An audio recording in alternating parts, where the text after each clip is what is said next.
Marrying him might have saved my life, but living with him almost destroyed it. Those haunting words echoed in my mind as I stared at the ornate mirror, the golden frame, a stark contrast to the turmoil raging within me.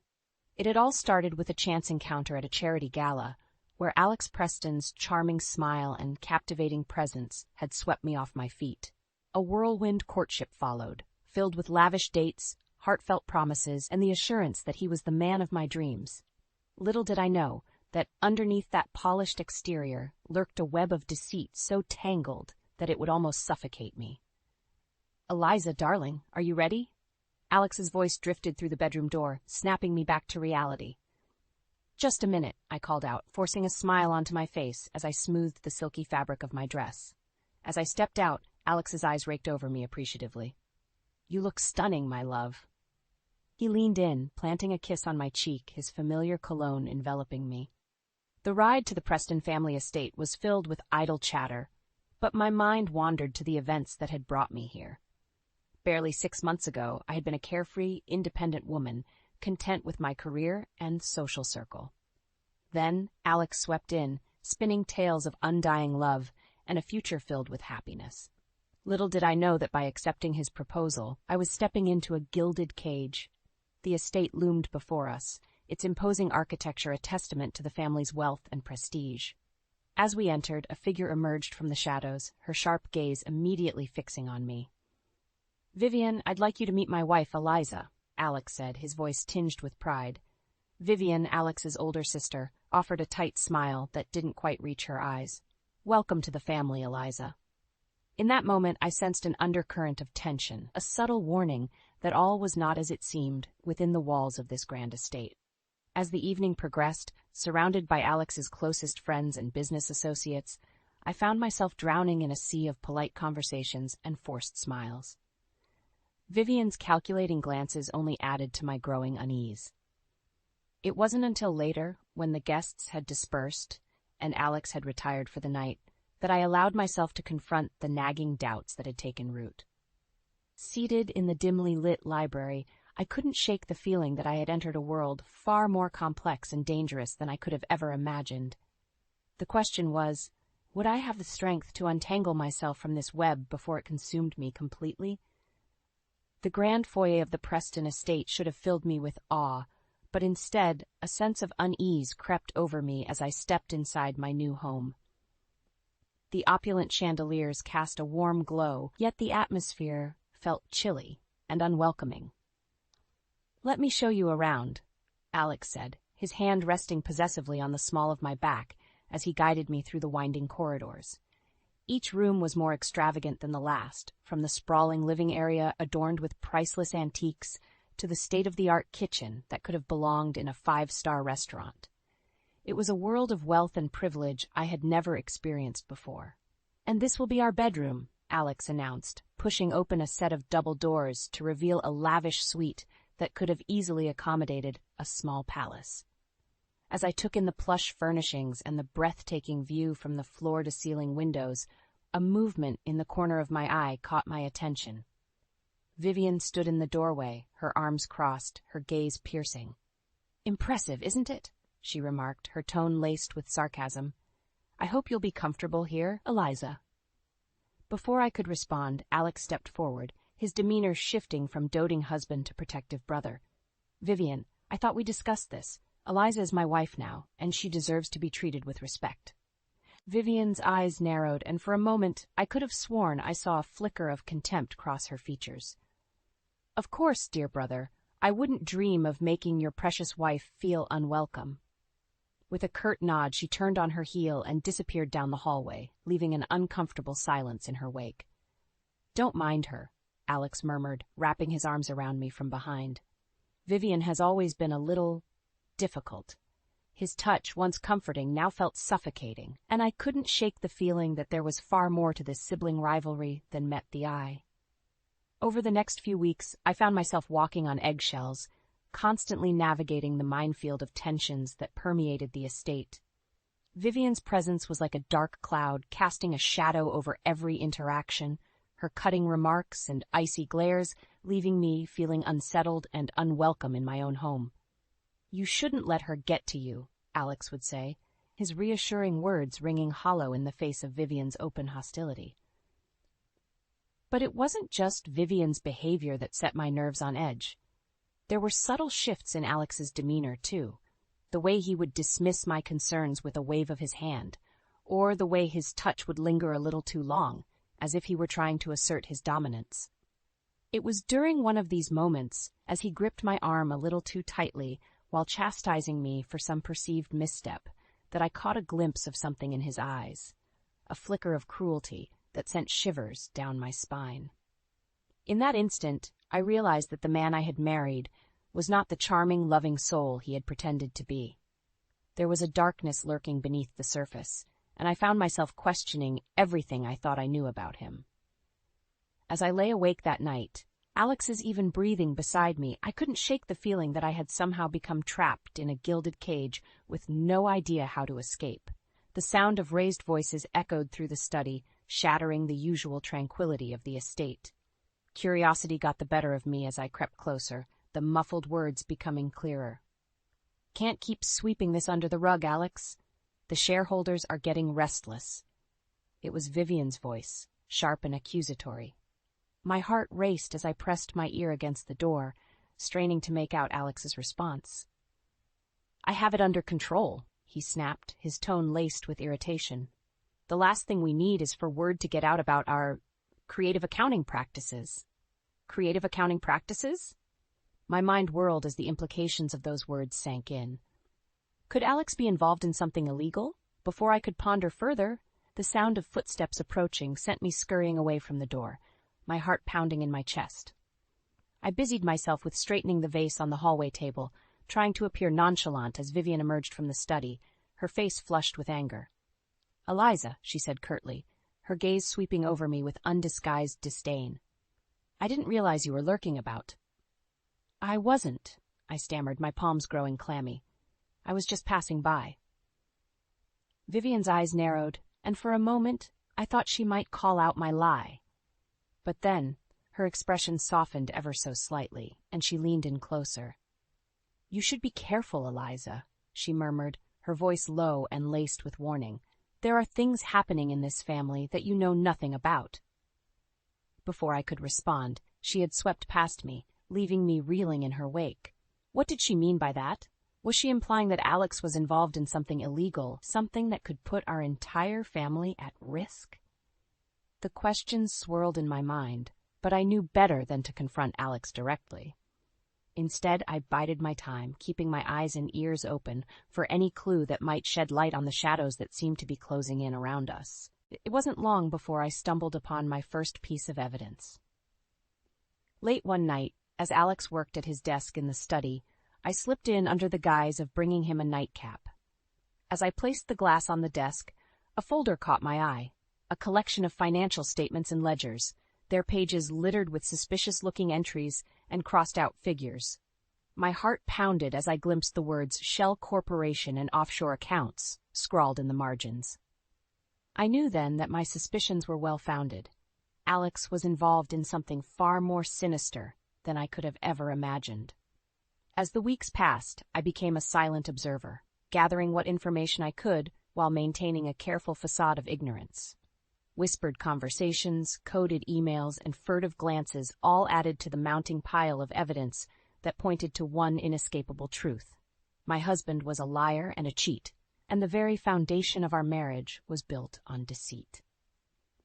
Yet even as the walls closed in around us, I couldn't help but feel a glimmer of hope that perhaps I could find a way to untangle this tangled web before it consumed us both.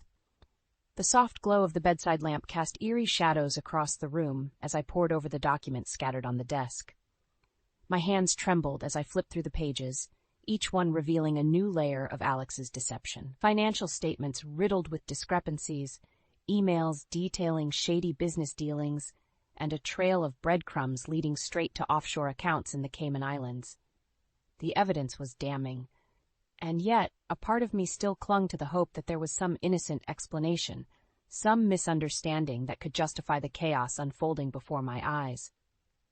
It was then that the ping of an incoming message shattered the silence, the sound making me jump. Alex's phone vibrated on the nightstand, the screen illuminating with a new notification. Against my better judgment, I reached for it, my heart pounding in my chest.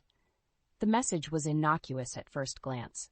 A simple, "Can't wait to see you tomorrow" from a contact labeled Jessica. But as I scrolled further, my breath caught in my throat. Message after message, each one more explicit than the last, painted a clear picture of Alex's infidelity. "Missing your touch. Counting down the hours until I can hold you again. You know how much I crave you." The words blurred together as hot tears stung my eyes. The man I had trusted, the man I had loved with every fiber of my being, had been deceiving me from the start. His promises of devotion were nothing but hollow lies, his vows of fidelity cast aside with callous disregard. The sound of footsteps in the hallway jolted me back to reality, and I scrambled to gather the scattered documents, my hands shaking uncontrollably. In my haste, I knocked over a picture frame, the shattering glass echoing like a gunshot in the stillness of the night. The bedroom door flew open, and there stood Alex, his face contorted in a mixture of anger and fear. "What the hell are you doing?" he snarled, his eyes landing on the incriminating papers clutched in my trembling hands. My voice faltered as I struggled to form a coherent response, the weight of his betrayal crushing me from all sides. Alex's gaze hardened, and he advanced towards me, his movements slow and deliberate, like a predator closing in on its prey. "You weren't supposed to see those," he hissed, snatching the documents from my grasp. "Alex, please?" I pleaded, my heart pounding in my chest. "Just tell me the truth." For a moment, his expression softened, and I dared to hope that he might offer an explanation, a chance to salvage the shattered remnants of our relationship. But then, his lips twisted into a cruel smile, and the illusion was shattered. "The truth?" he sneered, leaning in close enough for me to smell the whiskey on his breath.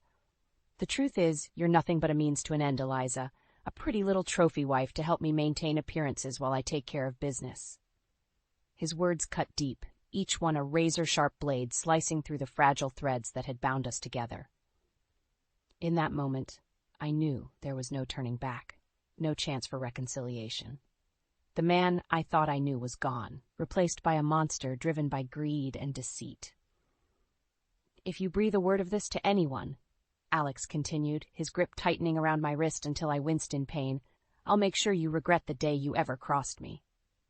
As he stormed out of the room, slamming the door behind him, I sank to the floor, my body racked with sobs. The world as I knew it had come crashing down around me, leaving me adrift in a sea of lies and broken promises. But even as despair threatened to consume me, a flicker of determination ignited deep within. I would not be a victim, not anymore. It was time to take back control, no matter the cost. The heavy oak door creaked open, and Vivian slipped into the dimly lit library, her eyes scanning the room before settling on me. "Eliza, what's going on?" "Your message sounded urgent." I took a deep breath, steeling my resolve. "I know everything, Vivian, about Alex's illegal activities, his offshore accounts, his mistress." Vivian's expression hardened, and for a moment I thought she might deny it all. But then her shoulders sagged, and she sank into the nearest armchair, defeat etched across her features. "So, he finally showed his true colors," she muttered, her voice laced with bitterness. "I tried to warn you, Eliza, but you were too blinded by his charm to see the monster he really is." "You knew?" I felt a surge of anger rising within me. "You knew what he was up to, and you didn't say anything?" Vivian's gaze met mine, her eyes filled with a mixture of remorse and determination. I had my suspicions, but I could never get my hands on any solid proof. That snake always covered his tracks too well. "Well, now we have the proof," I said, sliding the stack of incriminating documents across the table towards her. "And we're going to use it to bring him down." Vivian's perfectly manicured brows arched in surprise. "We? You want to take over the company, don't you?" I pressed on, my voice gaining strength with each word. "Well, this is our chance. Together, we can expose Alex's misdeeds and get him out of the way for good." A slow smile spread across Vivian's face, and for the first time I saw a glimmer of respect in her eyes.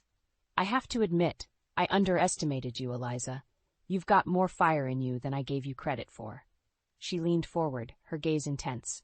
"All right, let's do this, but we have to be smart about it.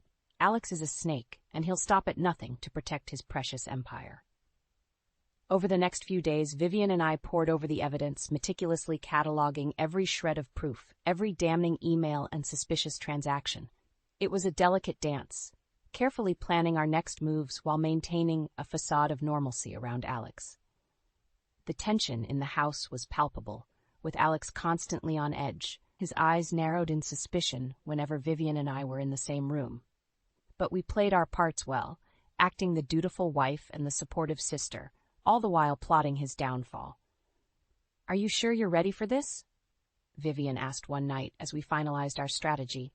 "Once we set this in motion, there's no going back." I thought of Alex's cruel words, the way he had threatened and belittled me, and a steely resolve settled over me. "I'm ready. He's going to pay for what he's done, one way or another."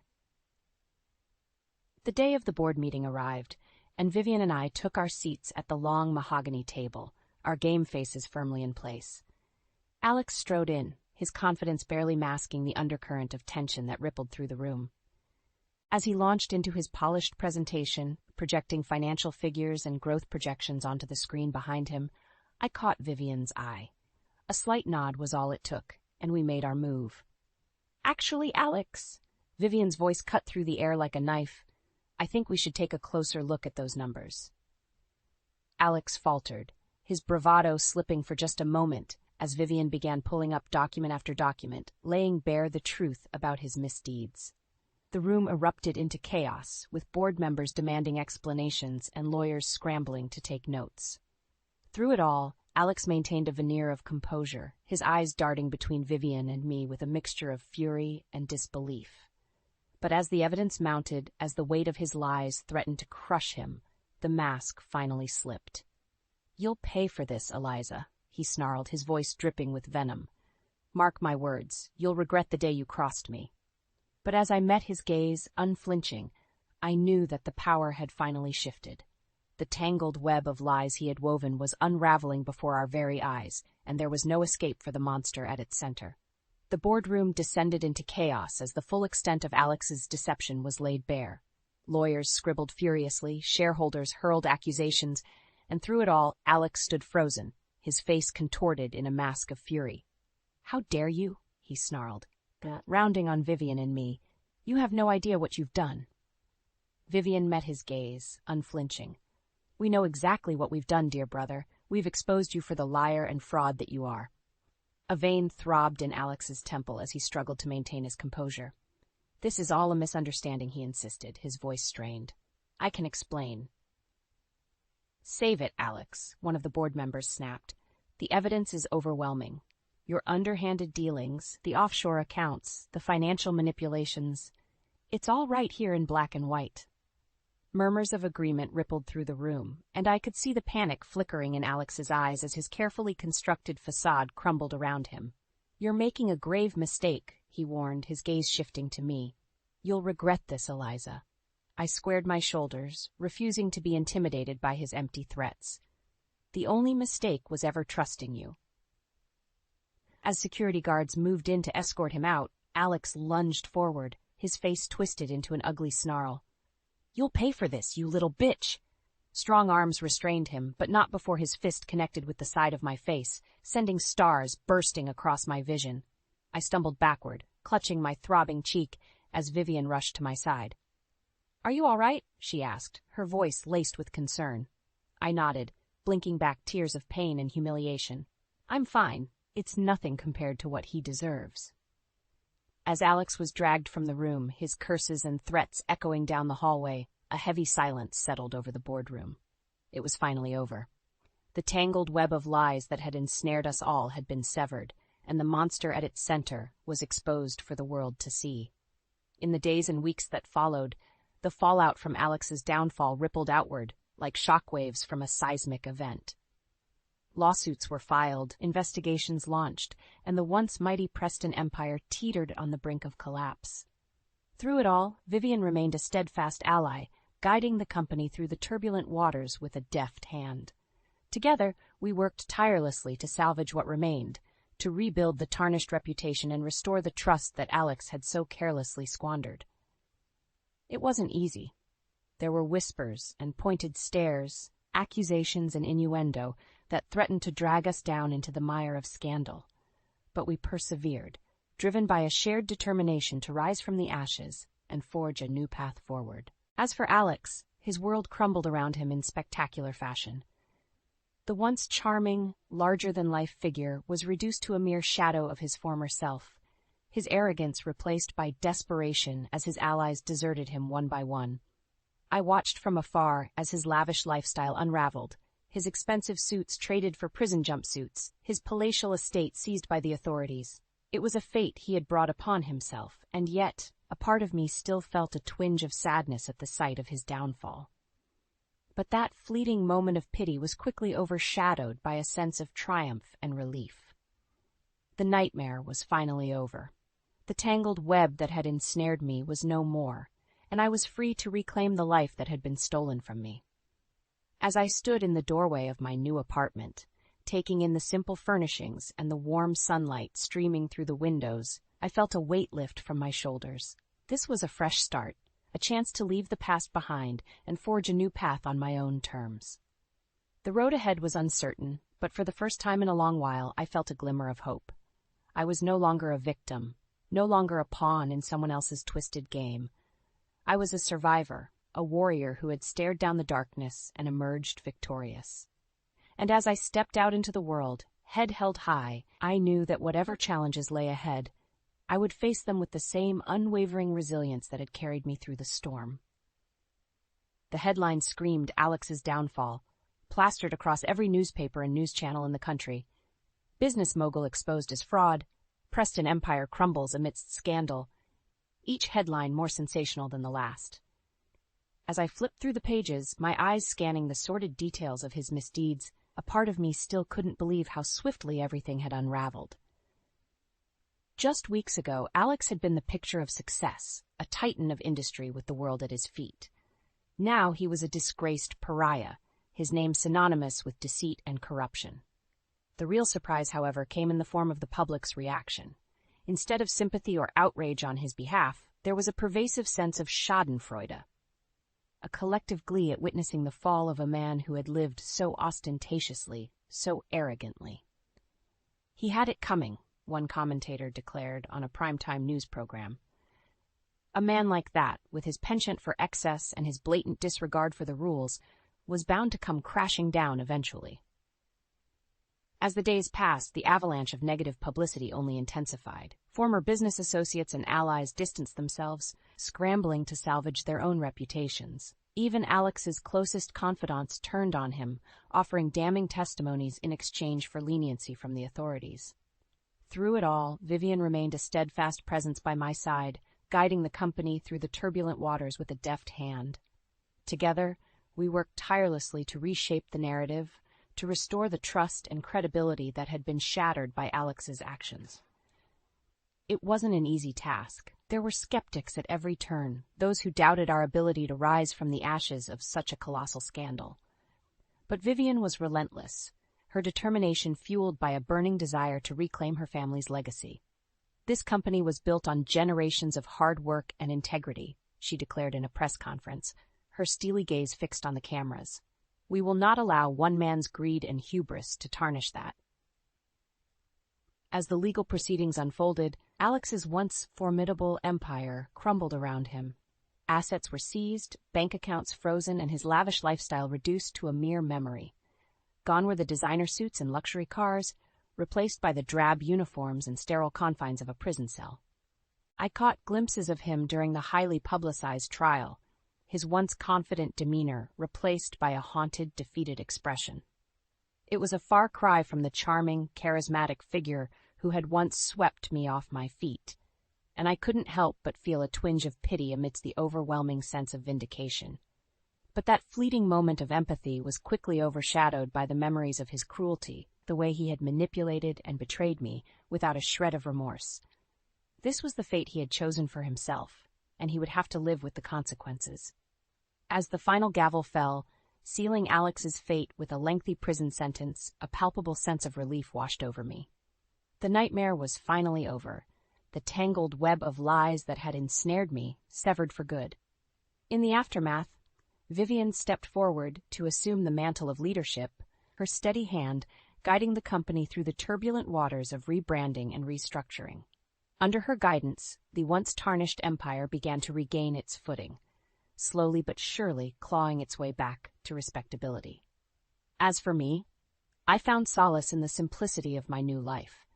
Gone were the lavish trappings and the constant scrutiny that had once been my reality. In their place was a newfound sense of freedom, a chance to start anew without the suffocating weight of Alex's lies and manipulations. It wasn't an easy journey, of course. There were moments of doubt and vulnerability, times when the ghosts of the past threatened to drag me back into the darkness.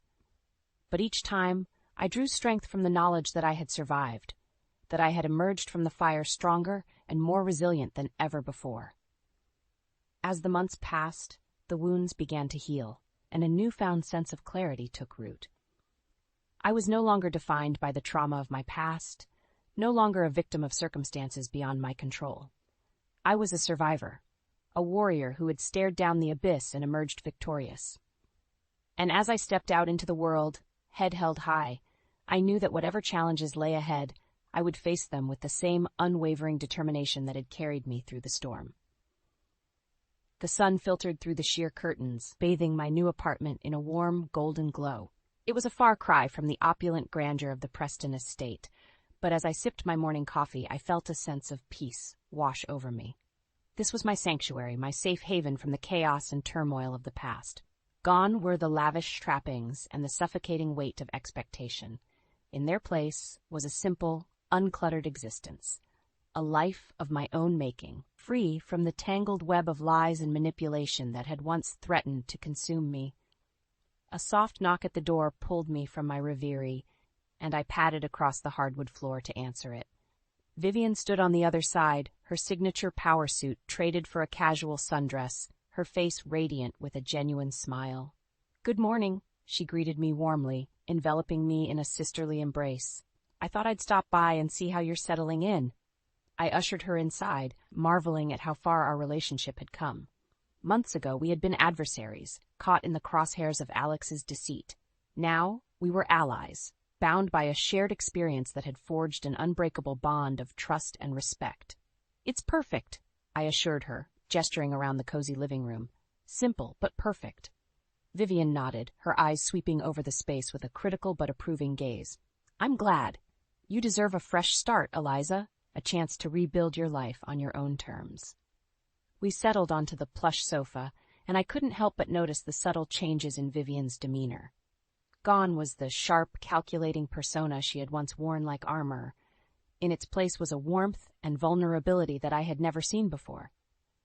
"How are things at the company?" I asked, sipping my coffee. Vivian's smile faltered ever so slightly, a hint of weariness creeping into her expression. "It's been a challenge, to say the least. Rebuilding the brand, restoring trust with our partners and shareholders, it's been an uphill battle." "But you're doing it," I reassured her. "You're turning things around, slowly but surely." A spark of pride flickered in her eyes, and she nodded resolutely. "Yes, we are. It's not easy, but I'm determined to reclaim our family's legacy, to show the world that the Preston name still stands for something." As we lapsed into comfortable silence, I couldn't help but reflect on the incredible journey we had both undertaken. From the depths of despair and betrayal, we had risen like phoenixes from the ashes, emerging stronger and more resilient than ever before. The legal battles had been grueling, the emotional toll nearly overwhelming at times. But through it all, we had remained resolute, steadfast in our determination to see justice served and our lives restored. And now, as I looked around my humble abode, I felt a profound sense of gratitude wash over me. Gratitude for the strength that had carried me through the darkest of times, and for the unwavering support of the woman who had become more than just an ally. She was family, in the truest sense of the word. "Eliza," Vivian's voice broke the silence, her tone earnest. "I know words can never undo the trauma you endured, but I want you to know how deeply sorry I am for not seeing the truth sooner." I reached out, squeezing her hand reassuringly. "You have nothing to apologize for, Vivian. We were both caught in Alex's web of lies. The important thing is that we found our way out, together." A small smile tugged at the corner of her lips, and she nodded, her eyes shining with a mixture of gratitude and understanding. In that moment, I knew that the scars of the past would never fully fade. The memories of Alex's cruelty, the bitter taste of betrayal, would always linger in the shadows of my mind. But I had emerged from the darkness stronger and more resilient than ever before. As I bid farewell to Vivian and settled back into the comfort of my new home, I couldn't help but feel a profound sense of hope for the future. The tangled web that had once threatened to strangle me was severed, the monster at its center vanquished, and I was free to chart my own course. The road ahead was uncertain, but for the first time in a long while, I felt a sense of excitement rather than trepidation. I was no longer a victim, defined by the trauma of my past. I was a survivor, a warrior who had stared down the abyss and emerged victorious. And as I gazed out at the bustling city skyline, a world of possibilities stretched before me, waiting to be embraced with open arms. In the quiet of our kitchen, the ticking of the wall clock was a stark reminder of the routine life Ethan and I had built over the years. I, Meredith Blake, at 34, had juggled my roles as a marketing executive and a mother with what I believed was finesse. Ethan, Zoe, and I were the picture of suburban bliss, or so I thought. "Ethan, can we talk about your spending again?" I asked, my voice steady despite the frustration bubbling beneath. He looked up from his phone, his brow furrowing. "Meredith, you're not going to start this again, are you? It's just a few bucks here and there." "It's every month, Ethan, and it's not just a few bucks." "I'm worried," I pressed on, trying to keep the peace. Ethan sighed, setting his phone down with a theatrical flourish.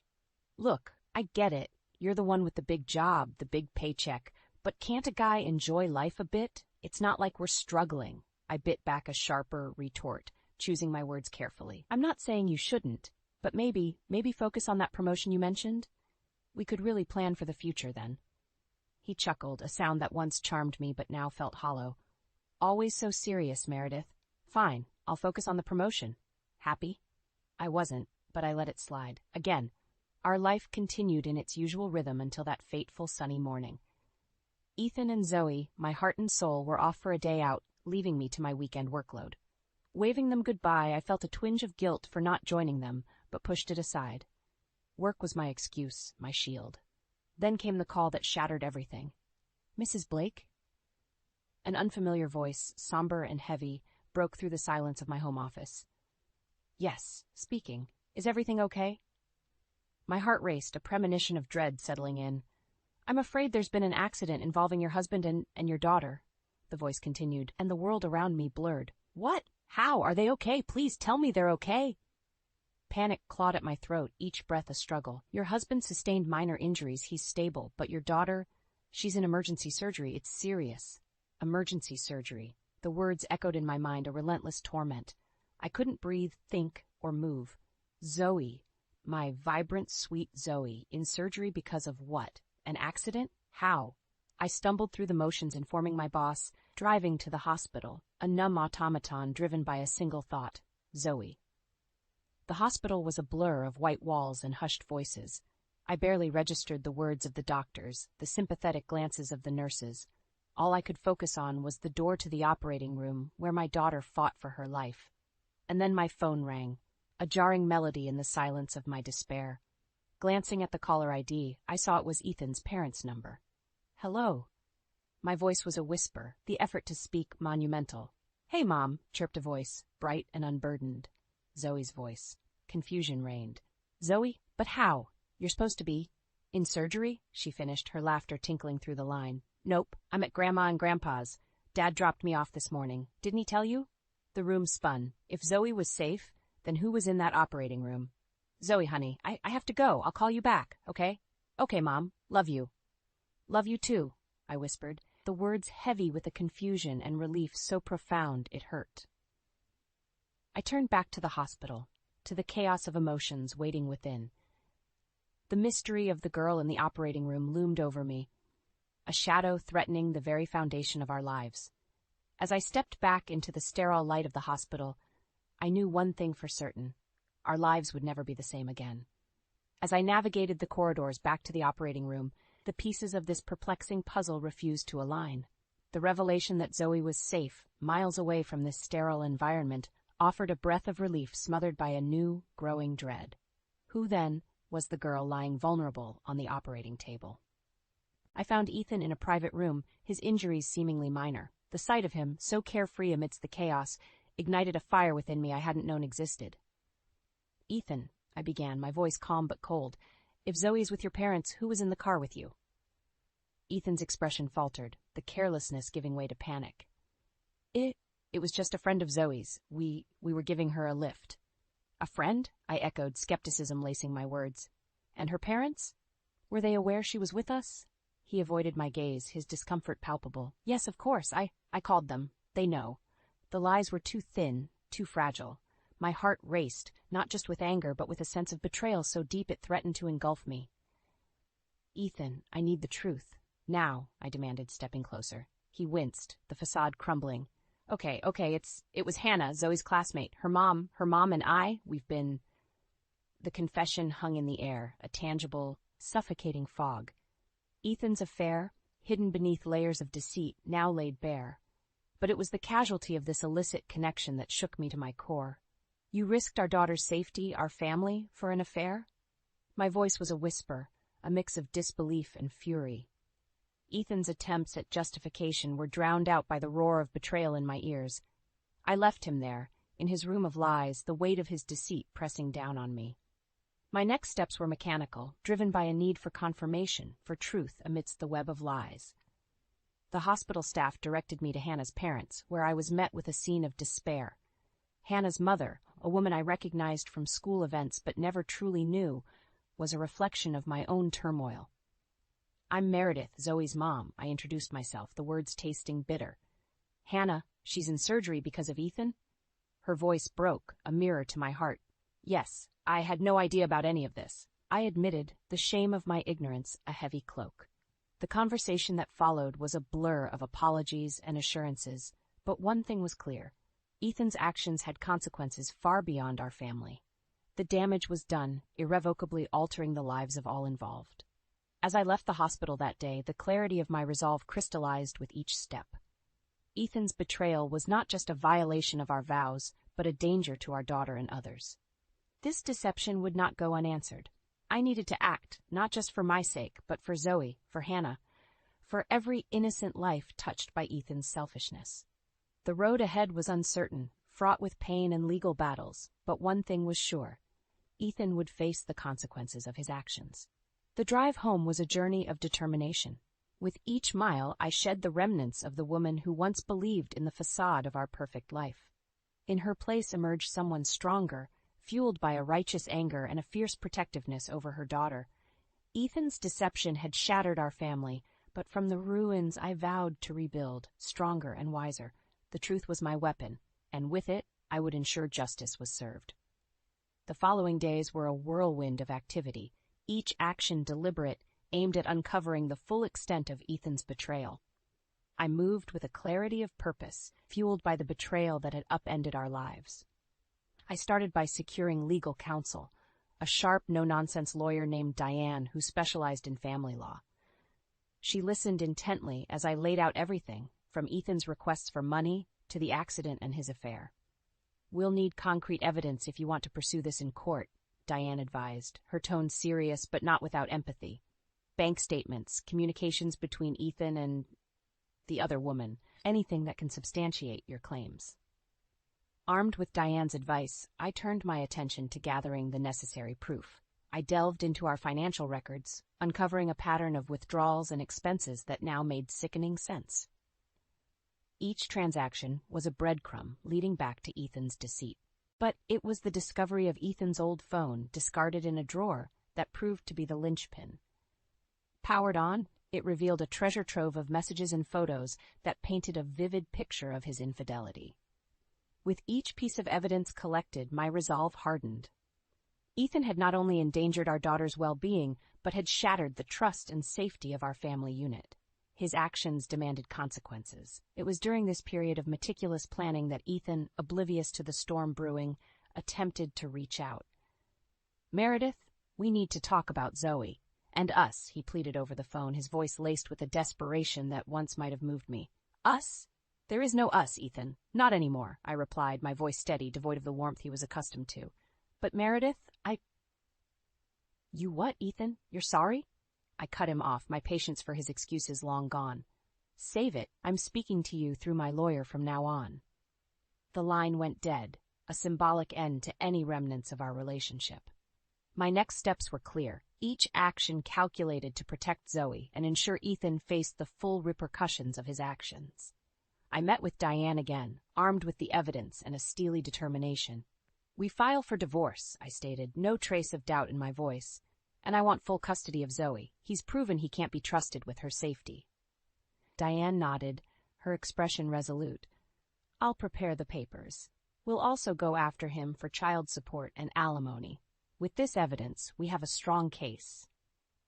As I left Diane's office, the weight of my decisions weighed heavily on me, yet the path forward was clear. Ethan's betrayal had irrevocably altered the course of our lives, but I would do whatever it took to ensure Zoe's future was secure and happy.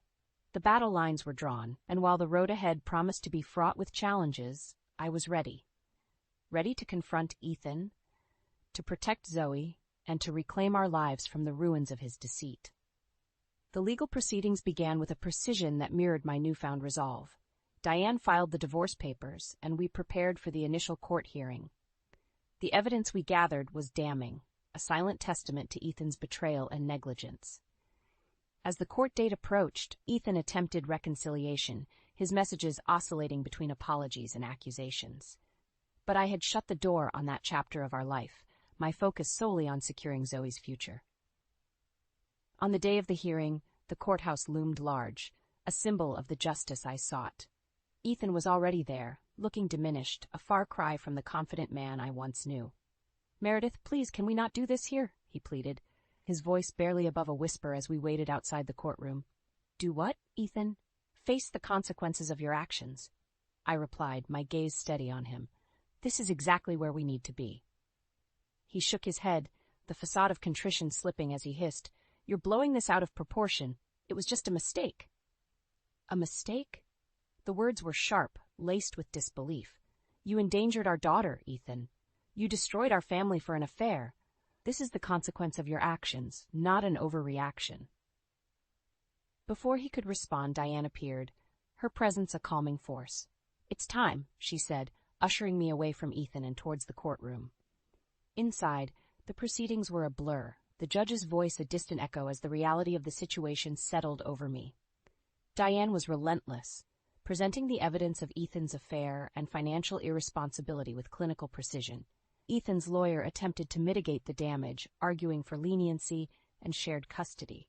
But the evidence spoke louder than any of his pleas, painting a picture of a man who had not only been unfaithful, but had recklessly endangered his child. When the judge finally spoke, his words were a balm to the wounds Ethan had inflicted.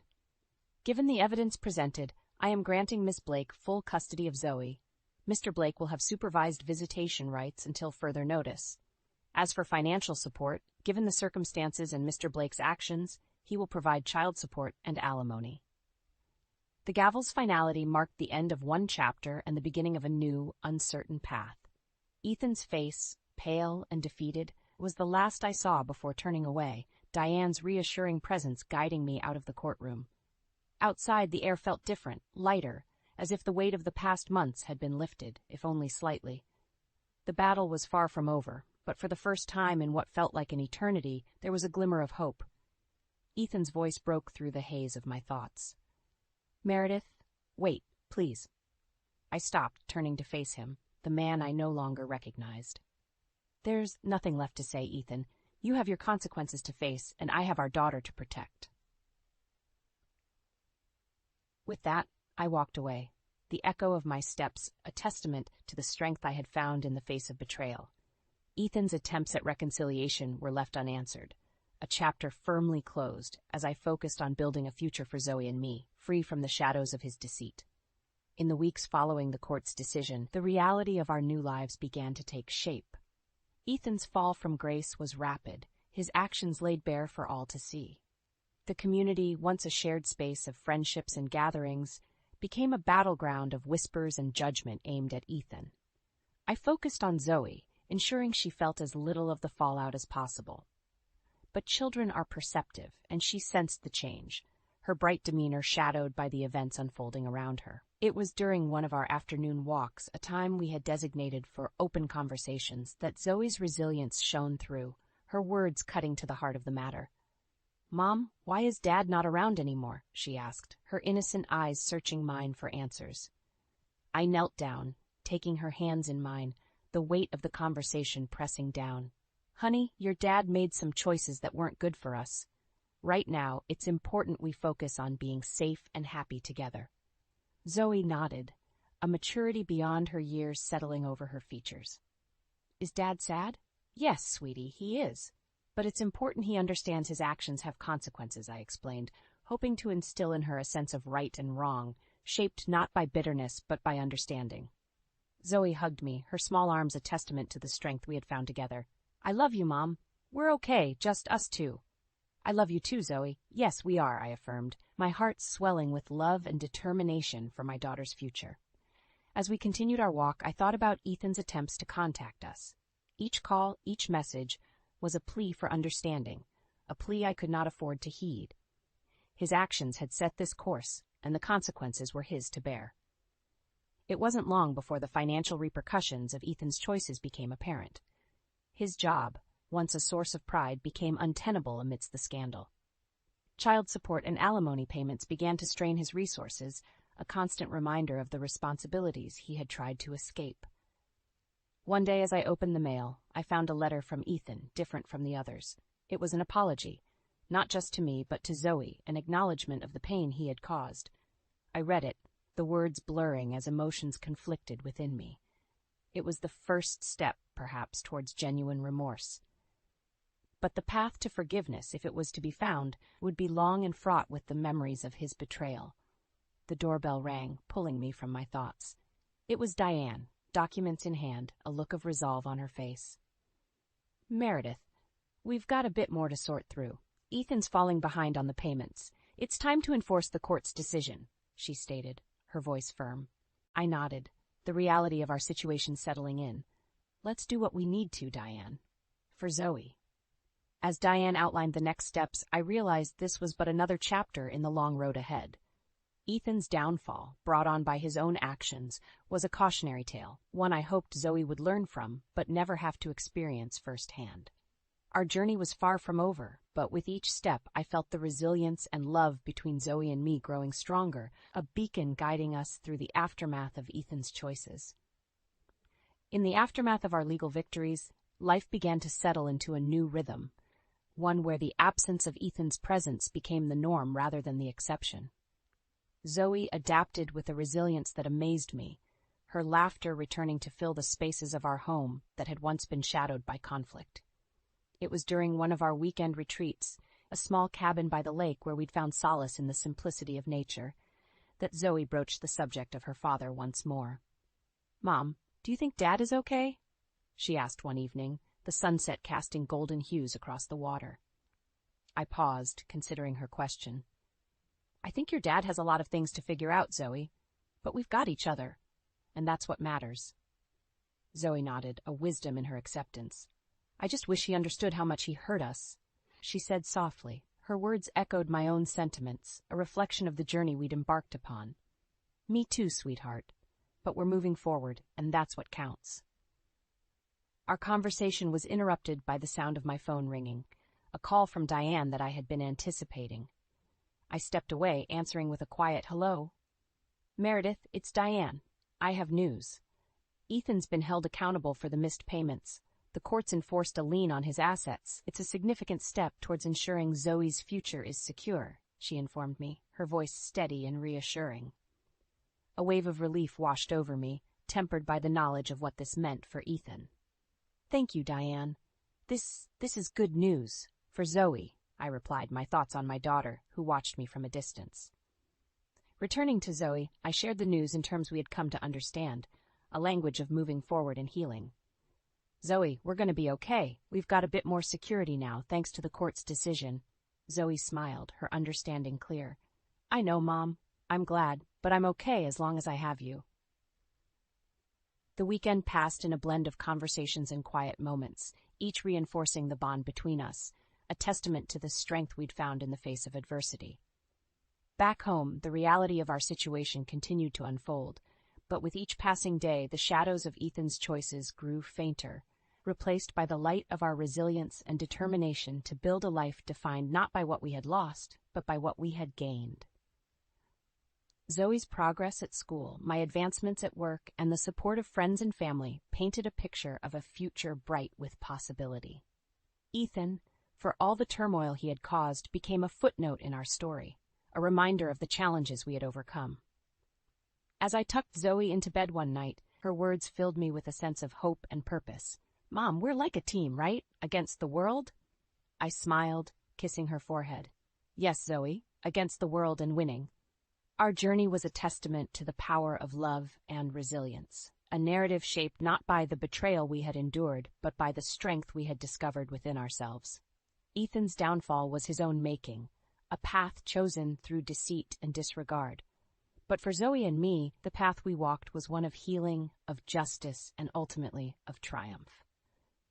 The end of our story was not an end at all, but a beginning, a new chapter filled with the promise of joy, growth, and the unbreakable bond between a mother and her daughter.